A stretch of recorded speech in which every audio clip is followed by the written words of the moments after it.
Wow. Wow.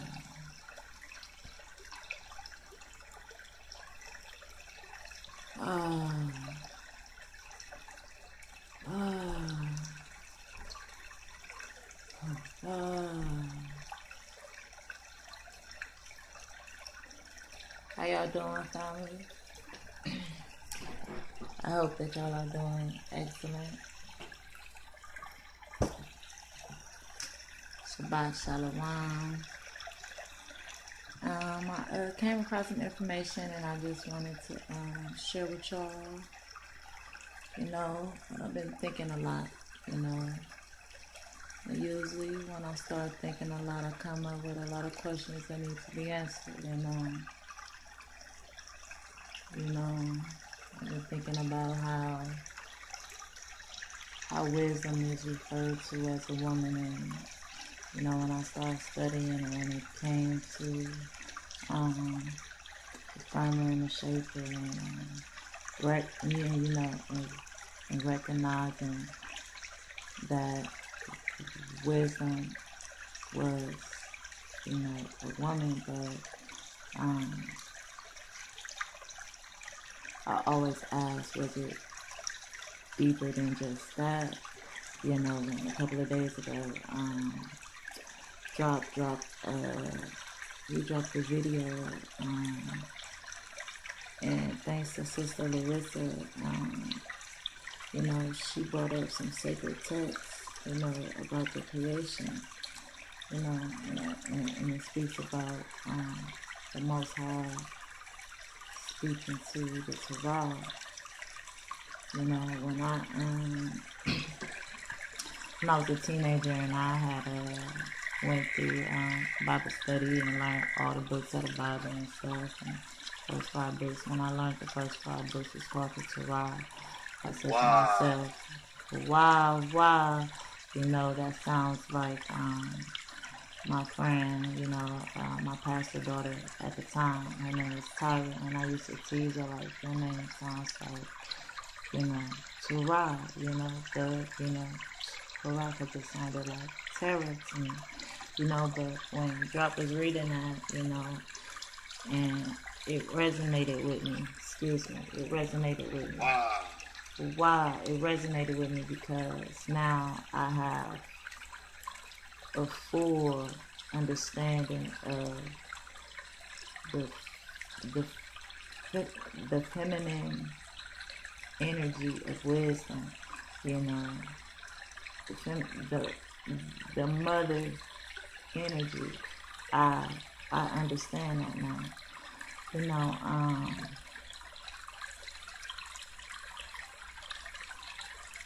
we've been doing some surfing on some dragons, you know, and we're gonna get into it, but I found some interesting stuff.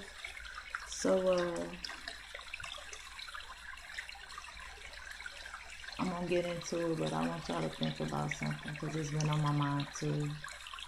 Dragon, you know, they were searching for the land of the Khans, you know. They were searching for the Grand Khan. They were searching for Priest John. They were searching for the Priest King, you know.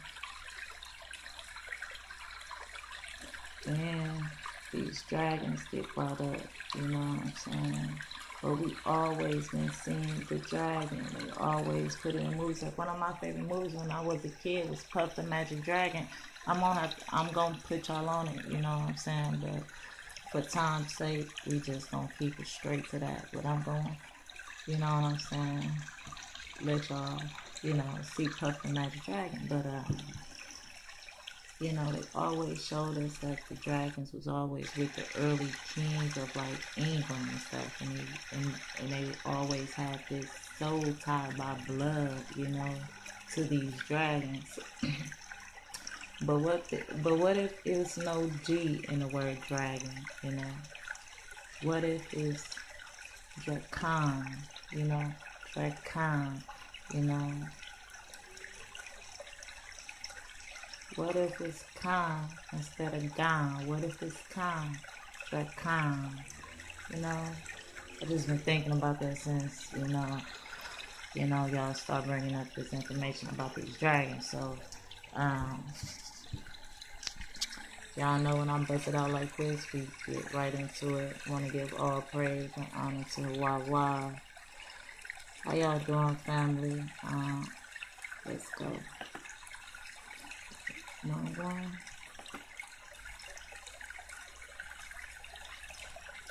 Excuse my hand. Oh, before I start, I have incense. This is sandalwood and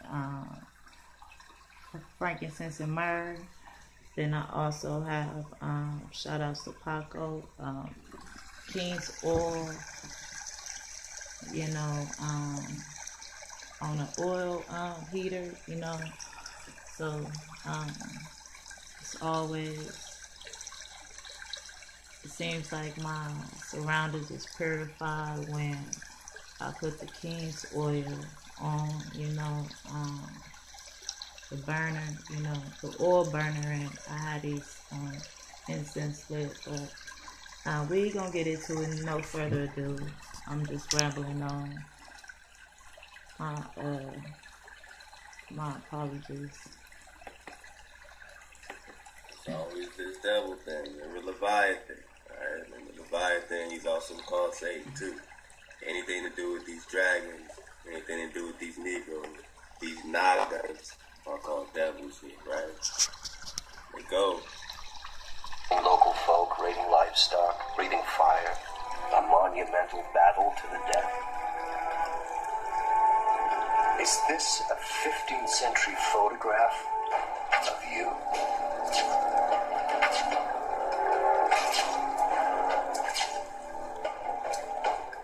So the local farmers gave you a name, the Mountain Devil. What kind of devil were you? We're down to the wire. They'll be moving the body out any minute, and I'll have to leave with it. One last check. Could we have missed something? Excuse me, a mountain devil. Mountains are trees, so this is a tree devil. So they called us, niggas of the woods, of the trees, because we lived in the wilderness. We lived with nature, So it's a tide there. It's a tide. I mean, this is a great wave. What's that in the heart? It's something embedded in the right atrium.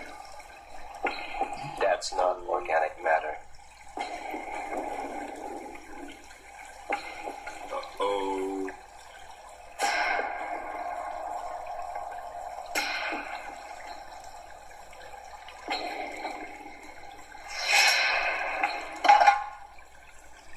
This could be really important. Unequivocal evidence that dragons and humans were at war. That dragons and humans were at war. Remember, you're not human. My Negro. My Naga. You're not human.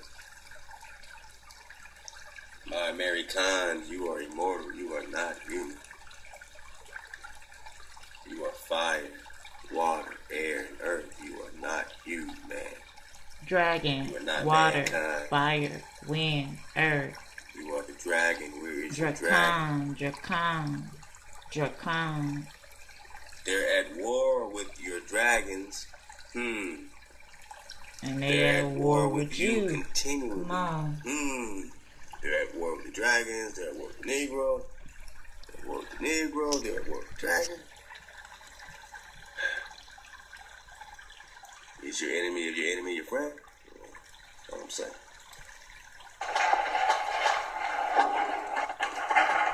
Much love to the big bro King Drop. Now check this out. I got one more thing to say, right?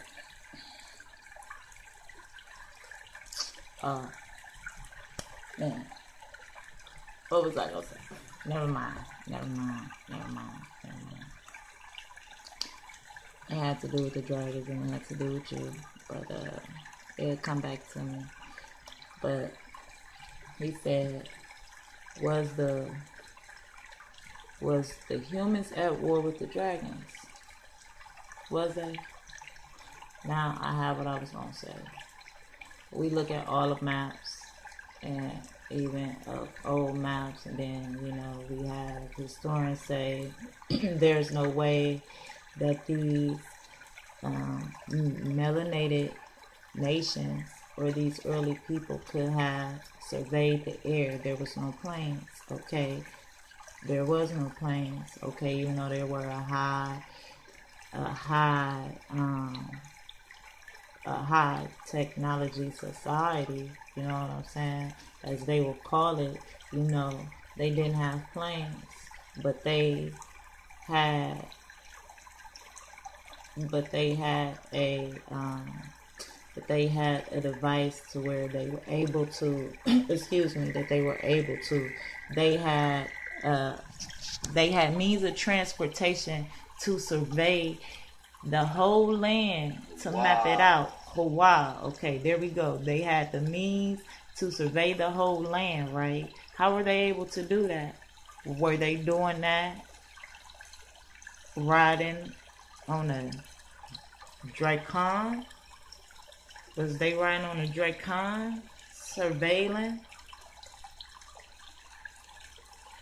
making maps, surveying out the territory? Wow. I don't. Why? I'm just. It's just me. But hey, King Drop, check this out. Hey, family, check this out, right? So I went when dude said that. I started searching for this a couple of days ago, right? So, Drop, they have been at war with the dragons, okay? And not only that, they knew where to get the dragons from, okay? Look at this, right? Right, I pulled this up. I typed in dragons in America, right? And then this Tamari, came up. I pulled it up, you know what I'm saying? Let y'all see it. Hold on, let me take my phone off the charger. Okay, let me let y'all see it, right? It's about to blow your mind. Okay. Now look, dragons in America, right? Dragons during the what? Revolutionary War Act. Excuse me? They using dragons? Okay, you know what I'm saying? Let's read on. You know what I'm saying? Let's read on. It says the British Aerial Corps sent dragons against the rebels during the American Revolutionary War, right? Hold on, it's hard for me to read it at the moment. While gentleness was a long wind who saw action there. According to William Lawrence, the Americans had no aerial corps of their own. So it is not known how the revolutionaries counted the British dragons.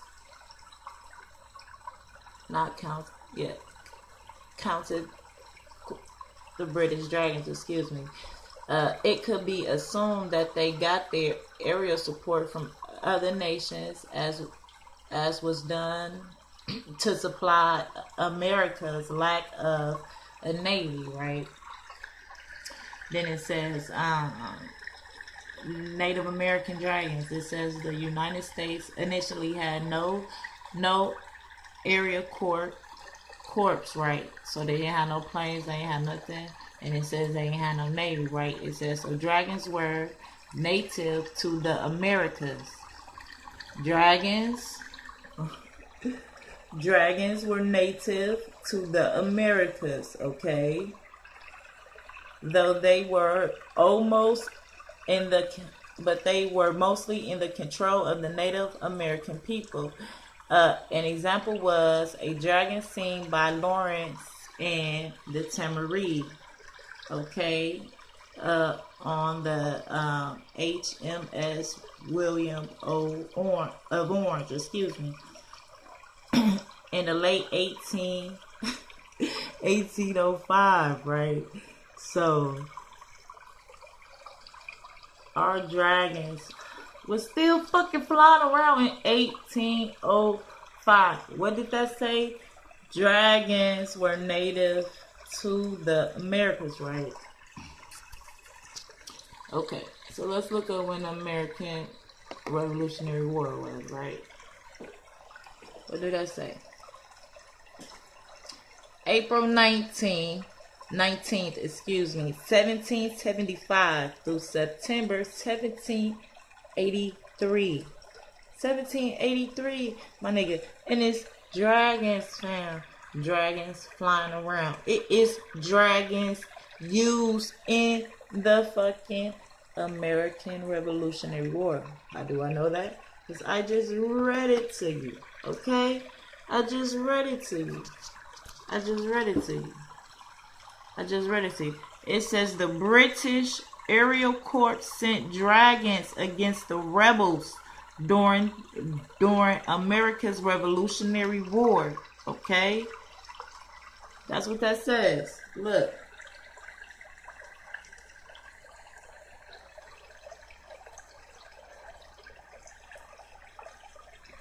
This shit is not a game, fam. Okay, now check this out, right? We're gonna go back down, fam. Check this out. It says names suggest that the dragons and their riders were members of the easternmost branch of the what? Hold on. Here I am. Of the Sioux, right? Of the Sioux people, right? It says the names.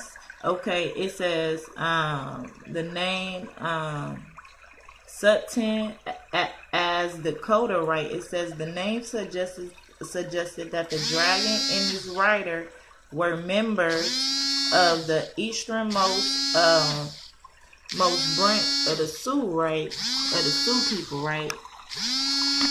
It was, it says it was said that following the attack by the Tazwana Kingdom, that the Americans were rapidly building aerial corps of their own with the aids of the native tribes. William Lawrence hold on.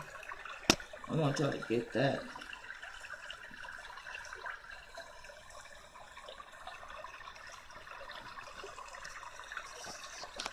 Okay. With the aid of the native tribes, right? William Lawrence was told, you know what I'm saying, by Jack Chukwa, whose brother was an aviator, that the Americans were breeding dragons at a frantic pace. That the Americans were breeding dragons at a frantic pace. In 1808 through 1809, the Iroquois, okay, the Iroquois has 32 dragons in New York alone. The Comanche Native Americans in California were also known to have dragons capable of flying across the Rocky Mountains. Also see dragons in Canada. Okay?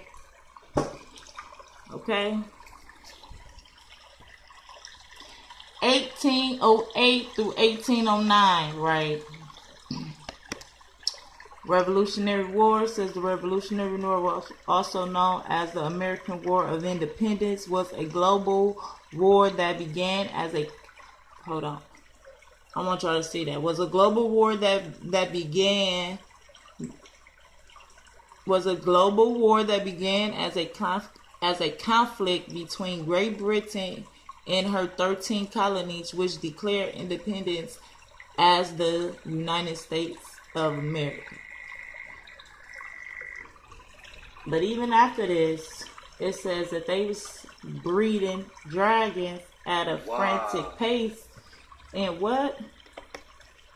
Oh, this just the sprinkles. This ain't even, we ain't even got to the whipped cream. You know, we ain't even got to the whip. This just the sprinkles, my nigga. 1808 through 1809. Excuse me. Okay. Check this out, right? Wow. I went to Dragons in History, right? Okay, you come here to this site, you know, go to Dragons, type of Dragons in History, is gonna come up to Genesis Park. You know what I'm saying? This is the website. Let me give y'all the other website to the other one that I was just on with the Tamari. Go to this website right here, okay? All I put in was Dragons in America, right? Look at that. They call in the dragon Tamari because it says the Tamari on the HMS William of Orange in the late 1805. Okay. So we got that website. Let me go back.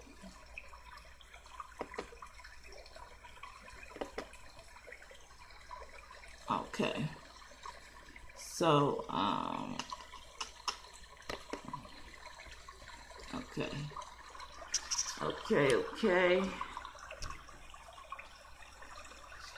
Okay, it says you can look up the word dragon in the word book of encyclopedia. Okay.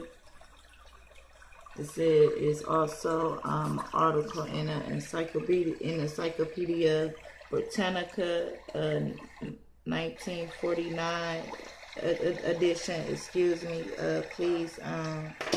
Please pardon me. I do stutter. You know what I'm saying? It used to be something I used to be insecure about, but you know, the drop don't stop because I stutter or you know I fumble. I get back up. I apologize and I move on. You know what I'm saying? I'll show you the website if you don't want to stay. You know, that's granted. I understand. I read a little slow, but I apologize. But I'm giving you the information. Okay, so it says hold on.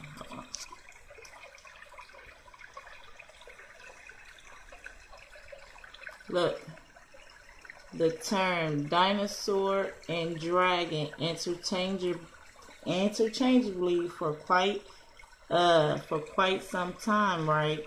So dragon and dinosaur was interchangeable. You know, they was used simultaneously for the same, you know, for the same thing, right? It says dinosaurs were also very dragon-like, okay? So it says in his 1828 American Dictionary of the English Language, Noah Webster sought out the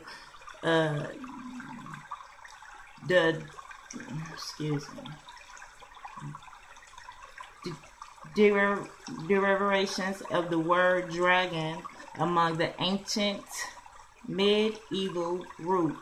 Time out. Ancient medieval root, so that's where they're starting at. So they started in medieval times, right? Okay, so now we're talking around the 900s. Okay. He concluded, hence, I infer that the wood originally signifies a shooting meteor in the atmosphere. Okay, a shooting in atmosphere. It says a fiery meteor, or hence a fiery or flying serpent, from the root which signified to shoot or dart out. Okay, so the word dragon, among the ancient medieval roots of dragon, meant to shoot or dart out. You know, that's what they saying. But the first ones are a fiery meter, or hence a fiery or flying serpent, from a root which signified to shoot or dart out. His first definition of the word dragon was a kind of winged serpent, much as celebrated in the romance of the Middle Ages. Okay, it says stories about dragons have been handed down for generations in many civilizations. No doubt that many of these stories have been exaggerated through the years. It says, but that does not mean they have no original basis in fact. It says even some excuse me. Oh, you just cut up today. You just go study through every word. Wow. It says even some living lizards look like dragons, and it is easy to see how a larger variety of such an animal could frighten a community. Have you ever seen an old dinosaur film where they use an iguana in a miniature town set to create an illusion of a great dragon? Okay, right. Just a little background, right? We're gonna get into it, right? So,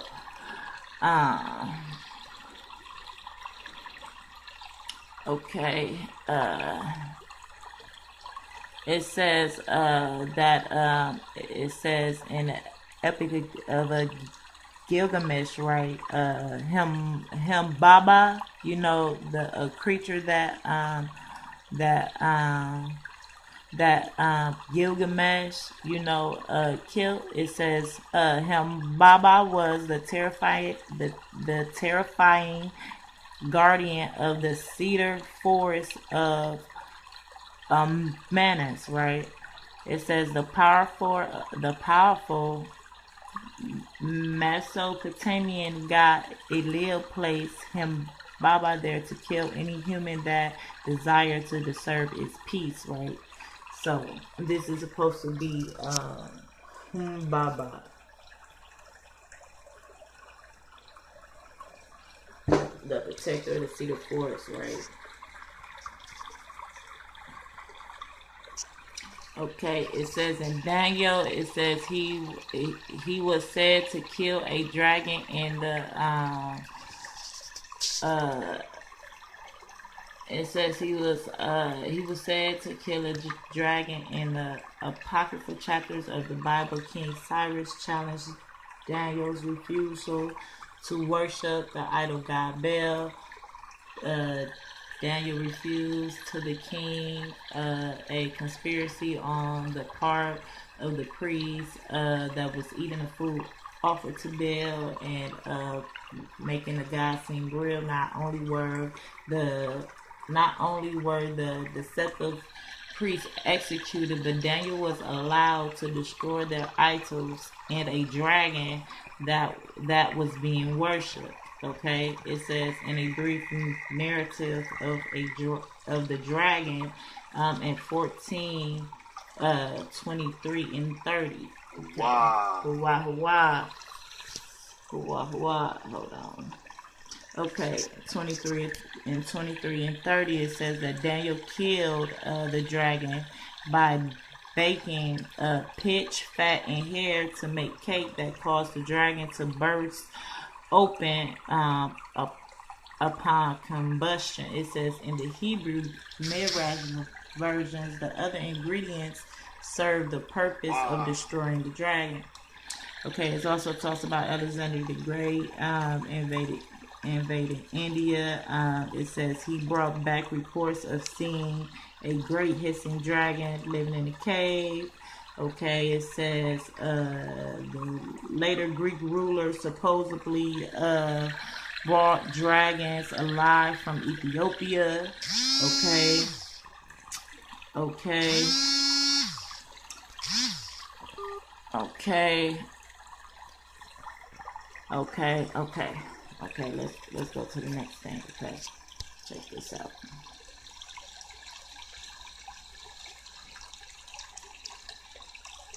Check this out, right?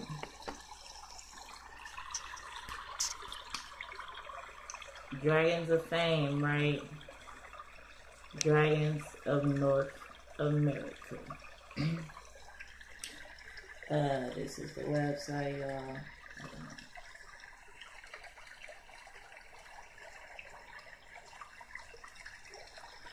Okay, Dragons of Fame. Okay. It says dragon legends from the United States and Canada are included here, as well as stories from the Aztec, the Toltecs, the Hurons, the Platies, and the other indigenous people in North America. Okay, so writing y'all down this chart. I'll probably flip it for a while.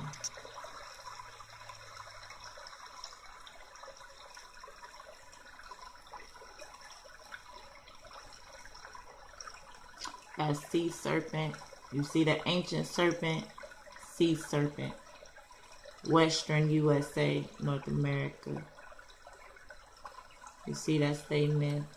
Okay. You see that a hybrid.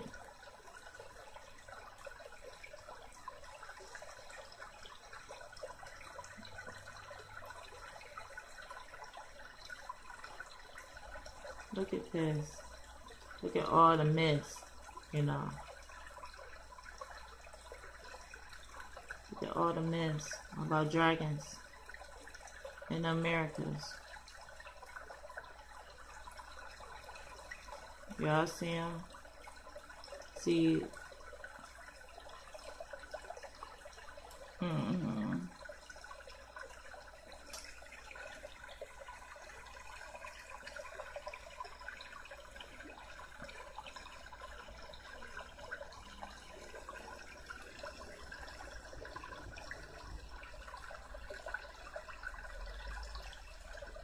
Aztec and Mayan, Seminole myth,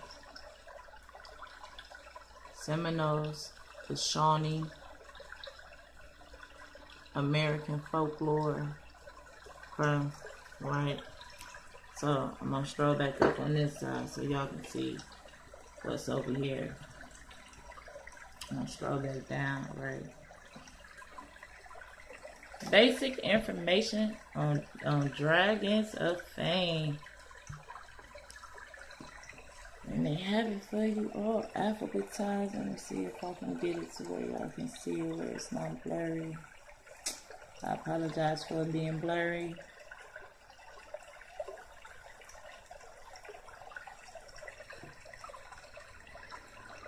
You got dragons of Africa, dragons of Asia, dragons of Australia, dragons of the Caribbean islands, China, Egypt,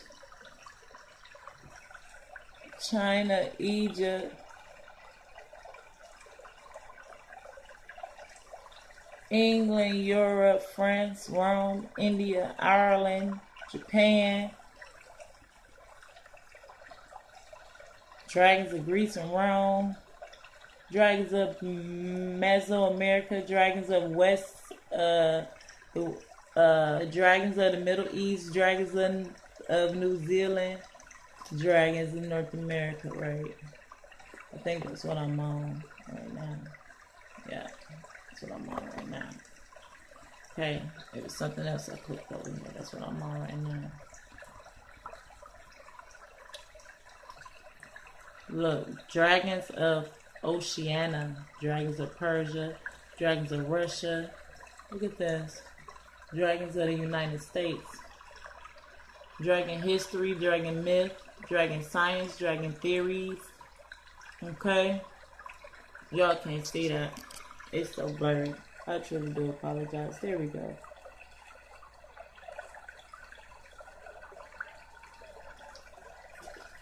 There was something I clicked on over here.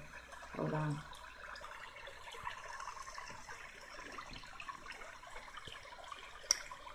Does it get a little interesting for you? The Circle of the Dragon. Dragon history, right? I'm still on that same site, okay? And I went to dragon history, right?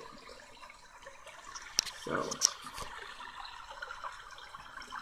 it says dragon history contains articles and specific information about dragons in history, such as historical developments or cultural diffusion of dragon stories, historical sightings of dragons or sea serpents, and overviews of dragons in history. For more information or stories on Pacific dragons, see dragons a thing. Okay. So I'll slow it down.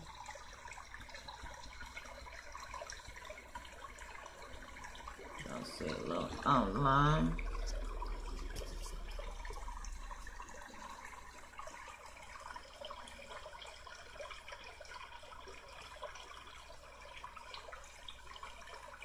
Dragon allies and companions. World mythology is filled with those who are companions or allies of dragons. World mythology is filled with those who are companions or allies of dragons. Okay. Wow. Dragon history outline and overview of dragons throughout the world from the earliest time of evidence of serpents and dragon stories through the present. Dragon kings of the East. The dragon kings of the East are powerful entities that live in fabulous palaces in the sea. Okay.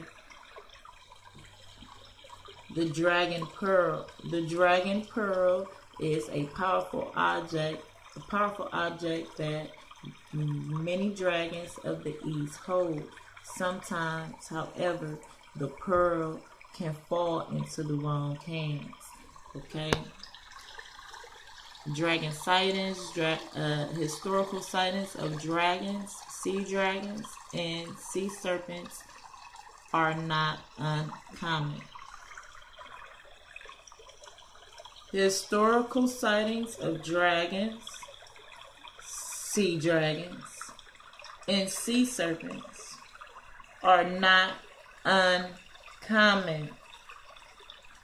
So if this is not uncommon, then where have we been? Where the fuck we been at? Because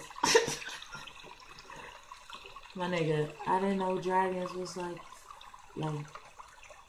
dragons is for real. Okay? So, and not only is dragons for real, your dragon, you tied to a Pacific. I truly believe you tied to a Pacific dragon. Okay, I'm gonna tell y'all why, right? So, if y'all ever when I was looking into a way to I was coming across more information, and I had ran across. Well, I didn't run across Miss Jaffa, the Most High made her videos available to me because I wasn't looking for her, So when I started to look at her videos, excuse me, I apologize for it being not straight. When I started to look at her videos, and she was talking about energy, and this before I even knew about 432, before I knew about frequency, energy, and vibration. I knew about I knew about consciousness, and I knew about that we were connected, but the connection is broken. We connected to everything, but us being connected to everything, that connection is broken. Like, I knew that, I felt that, but I didn't quite understand. I didn't have a full understanding about it, but I felt that. But I felt something was wrong. Excuse me. So she was doing the music scale, not A, but do, re, mi, fa, sol, la, ti, fa, sol, la, ti, and she said don't do do, but do C, because you're taking it to a higher frequency.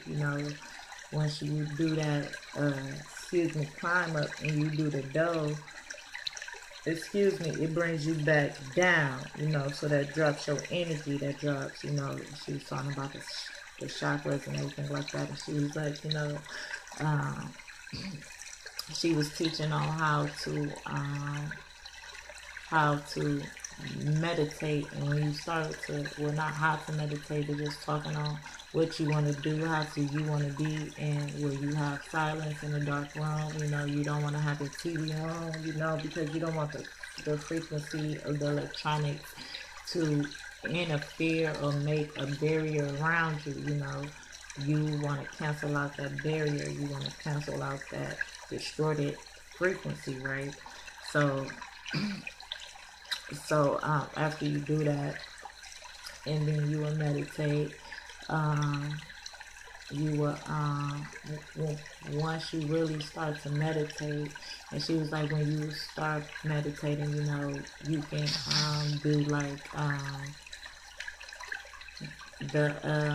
the C, but you can say it high, and just hold it, and just hold like one of the notes, and just meditate, and how that will take your meditation or whatever to another level, that will change your frequency, because you will be, your whole body will be resonating on that frequency. Okay, so then she said you're going to get to a point where while you're meditating, that you're going to be in pitch dark, and you're going to see yourself being in pitch dark, and you're going to see an eye open, it's going to probably be a red eye, but it's going to be, the eye is going to open. You think you're going to open up your eye, but the eye is going to open up, and it's going to be like a reptile eye, whatever. So, like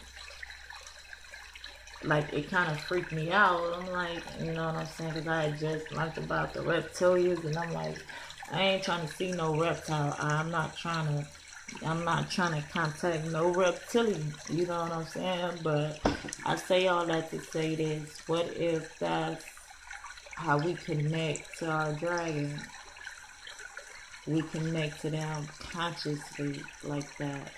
Like, in Avatar, when they took the hair and they bonded with, you know what I'm saying, the animals, the horses and the birds that they were riding, and that conscious connection. What if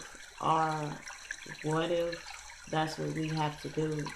What if that eye that opened up is not a reptilian eye, but it's the third eye, that eye that you and that dragon is connected. If y'all if y'all connected in the same frequency of the Most High, of the Creator, then I don't know. That's just, I'm rambling. I'm sorry, but that's just what I've been thinking about. So, and then when I came across this information, it was just like, I just keep thinking about it, you know what I'm saying? Because it's the reason why I'm thinking about it, because if it wasn't, if it was irrelevant, then I wouldn't have put it wouldn't constantly be on my mind like it is, you know. So okay. Okay. So we're gonna get finished with the list. Okay. Dragon Slayers. It says dragon slaying stories have come from all over the world, sometimes seen as heroes and other times as misguided warriors. Okay. Eastern Dragon Overview. It says an overview of various Eastern dragon types, including the symbolism of colors and the geographic and the the psychology of it, right? Okay, so I went here, right? I went to well, it's got the Japanese versus the Chinese dragons. It's got the mistaken dragons and hosts. It's got 9 dragon scroll, right? 9 dragon scroll. Wow. 9 dragon scroll. Then it says the rainbow serpent. Then it says the temple of Quetzalcoatl, right? Okay. So let's see this. The 9 dragon scroll. Okay, the 9 dragon scroll is a painted hand scroll from the early 13th century depicting 9 dragons. Okay.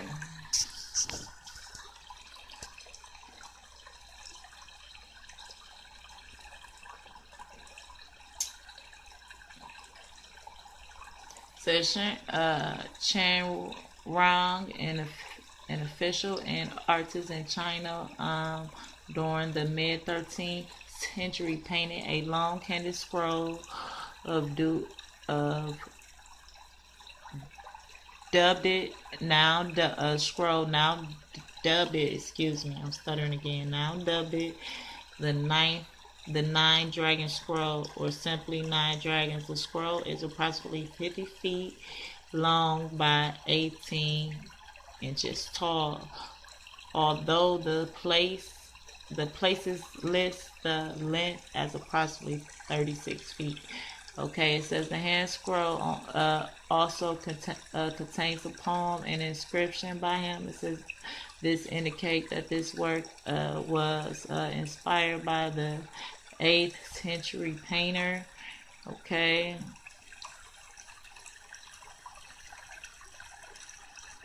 It says the 9 sons of the dragon. It says, according to legend, it says the dragon had 9 sons, each of whom inherited at least one great talent of their father. I'm gonna turn it on, y'all. Yep. Wow. Okay. According to legend, the dragon had 9 sons, each of whom inherited at least one great talent from their father. To each of their abilities, they were given specific positions and used as ornamental designs, right? Several ancient publications outline the names and nature of the 9 dragon sons, but they do not agree. A grand total of 19 different sons of the dragon exists, but 9 being an auspicious number remains the popular element of the legend. Okay, so the legend says he had 9 sons, but they came up with a list of 19 names. I'm gonna let y'all dig on them. I will not try to pronounce them, but I will show them to y'all.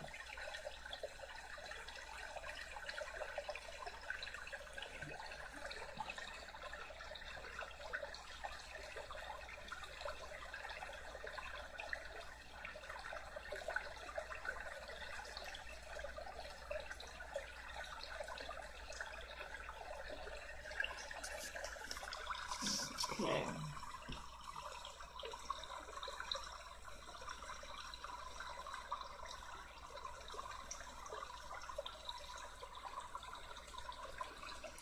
Okay, it says, in terms of legend, one story claims that the dragon's progeny relates directly to his nature, which is laud and causes him to corrupt to to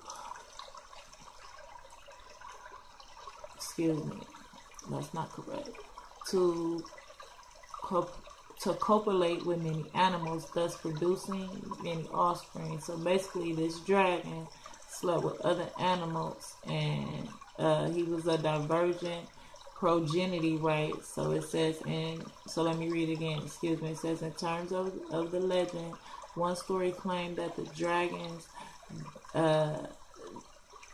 divergent progeny relates directly to his nature, which is lewd, and causes him to copulate with many animals, thus producing many offspring. However, the multiplication the of dragons in some cases come down to translation in languages. The same dragons with a slight difference in name. Okay.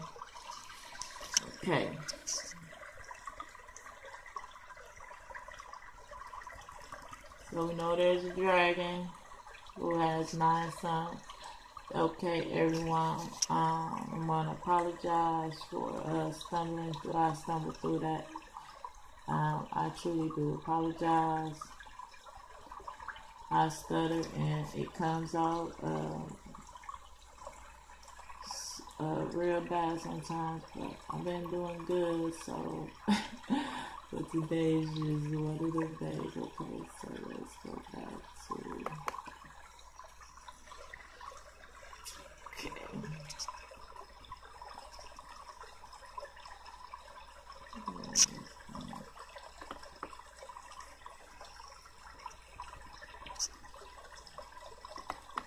dragon allies and companions.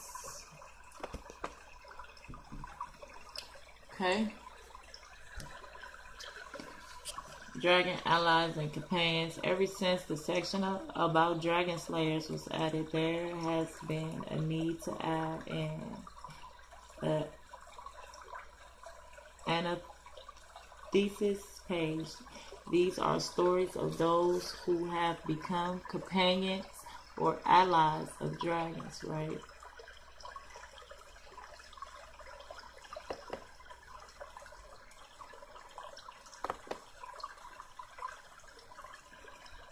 Okay. So let's read about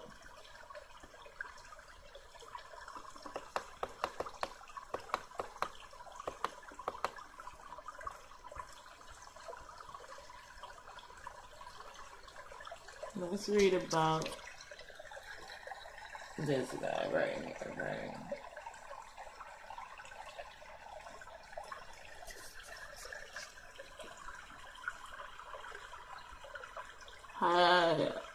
Hasato. It says, okay. It says history says the great and noble Hisato lived in the 11th century ED.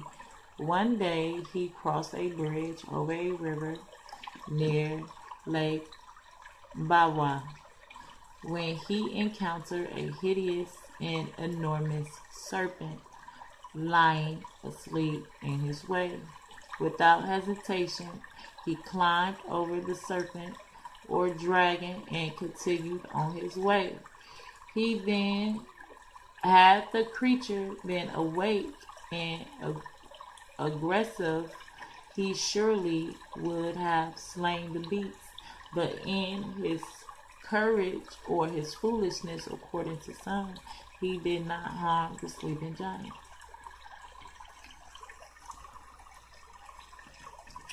Okay, it says stories diverge at this point. Some accounts claim that he returned home and a young, beautiful woman visited him that night. She claimed to be the daughter of the Dragon King and the serpent in his path. In other accounts, he merely looked back after a few steps because someone called his name. In place of the dragon stood a man bowing in deep respect to him. He wore a diamond-shaped crown, or a crown with a serpent on it. It says the man identified himself as the Dragon King of Lake Bawa.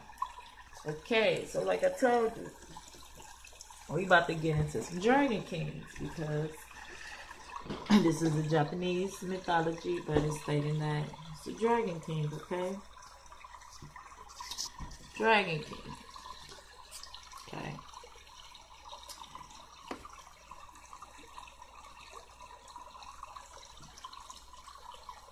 It says in other cases, he received an invitation to slay a vast and magical centipede that threatened the kingdom of the Dragon King, and the centipede lived in the mountains around Lake Bawa and came down to the Dragon King's palace, destroying his children and the vassals. The hideous dragon's form that either the Dragon King or his daughter took was merely a test to find the mortal who feared no such creature. Okay, it says the hideous dragon form that the Dragon King or his daughter took was merely a test to find the mortal who feared no such creature. Okay, it says he welcomed another adventure and agreed to slay the centipede on behalf of the Dragon King. Thus he obtaining an invitation to the palace of the Dragon King. They received him with a fabulous feast and wonderful music until a horrible sound, far worse than claps of thunder, shook the palace.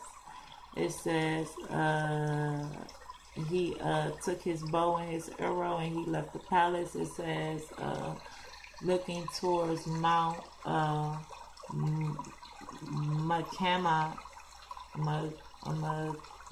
Makami, he saw the centipede wrapped around a piece. It says its eyes were balls of fire glowing in its head, and its feet were illuminated. Okay, that sounds like Leviathan, right?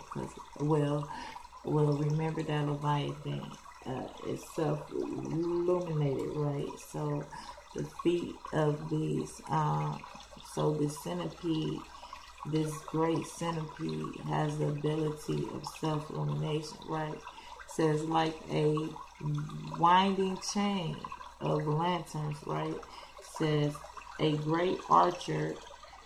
It says he nudged an arrow and launched it straight towards its head, but it glanced off. The second arrow did the same. It says it was then that Herodotus remembered, well, not Herodotus, excuse me. It says then that he remembered that saliva had magical and quite lethal properties. It says then he remembered that saliva had magical and quite lethal properties.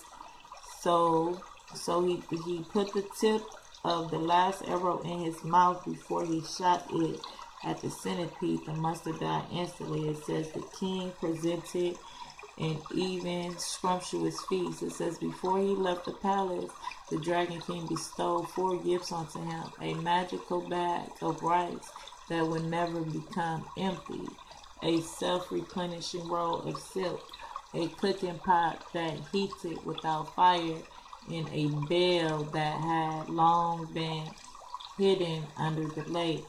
In some stories, there were 2 bells presented to him. Okay, It says he presented the bell, which was the only non-magical item to the local temple. It says the other gifts are why to this day that he is referred to as Tawara to do, meaning the Lord of the bag of rice, right?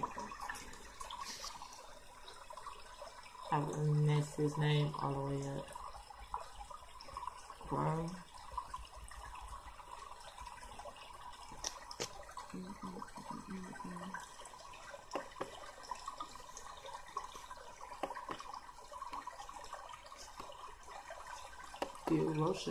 Urashima. Okay, this is another story. Okay, this from Japan too, right? This has to do with the Dragon King and his daughter, right?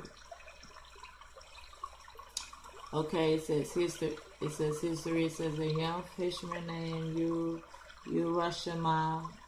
Urashima lived in a small village named Mid Zunu. It says in the province of Tango. It says one day he saved the life of a tortoise. Some say it was a turtle. It says some virgins claim that a few ill-spirited people turned the poor animal onto a shell and left it on the beach to die, while others claim that Urashima simply caught the tortoise while out fishing. The tortoise is a symbol of old age and wisdom, so he treated the creature with due respect. It says virgins diverge again on how Hiroshima met the creature. It says he saved for the second time. Some accounts say that the tortoise comes to his home, while others say that Rashima fell asleep while fishing, and the tortoise woke him up by calling his name. Thanking him for his kindness, the tortoise invited him to come to Raku, the palace of the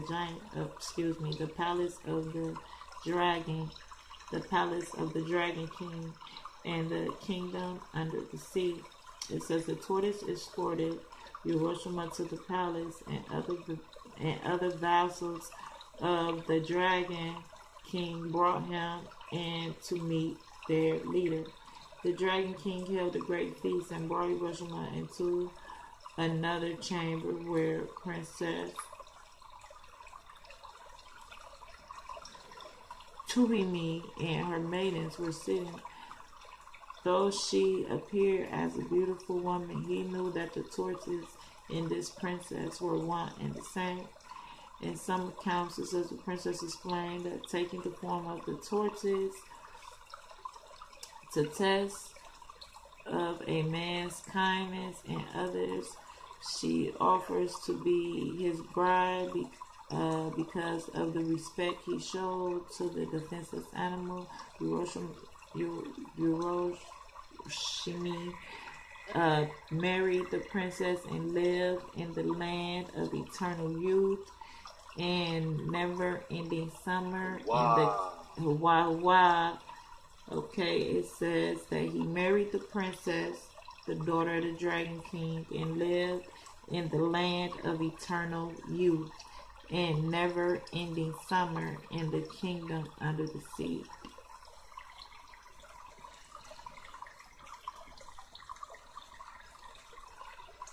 It says while Urashima lived in the Dragon Kingdom Palace, in the Dragon King's palace, for a while, he saw many things that no mortal man has yet to lay his eyes upon. Princess Tsuhime showed him a country where all the seasons lingered together. Winter roamed the north, spring in the east, summer in the south, and autumn in the west. Some say Urashimi Shema lived in the kingdom under the sea for just 3 days. Others say it was years. No matter how long, how much time elapsed, uh, Urashimi suddenly remembered his parents. He longed to tell them about his life and his wedding. His wife wept over his request to return home, but he insisted he would be gone. He insisted that he would only be gone a day to tell his parents what had become of him. His wife presented him with a remembrance of her love, a box called Tamat Bako, Tamat Bako, meaning a box of the jewel hand, box of the